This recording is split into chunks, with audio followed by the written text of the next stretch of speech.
তখন কয়েকজন ফরিসি বলিল, সে ব্যক্তি ঈশ্বর হইতে আইসে নাই, কেননা সে বিশ্রামবার পালন করে না। আর কেহ কেহ বলিল, যে ব্যক্তি পাপী, সে কি প্রকারে এমন সকল চিহ্নকার্য করিতে পারে।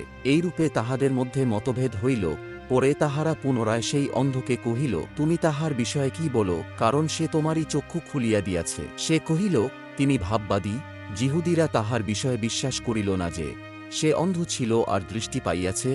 এই জন্য তাহারা ওই দৃষ্টিপ্রাপ্ত ব্যক্তির পিতামাতাকে ডাকাইয়া তাহাদিগকে জিজ্ঞাসা করিল, এ কি তোমাদের পুত্র, যাহার বিষয়ে তোমরা বলিয়া থাকো, এ অন্ধই জন্মিয়াছিল, তবে এখন কি প্রকারে দেখিতে পাইতেছে? তাহার পিতামাতা উত্তর করিয়া কহিল, আমরা জানি এ আমাদের পুত্র, এবং অন্ধই জন্মিয়াছিল, কিন্তু এখন কি প্রকারে দেখিতে পাইতেছে তাহা জানি না, এবং কেই বা ইহার চক্ষু খুলিয়া দিয়াছে তাহাও আমরা জানি না।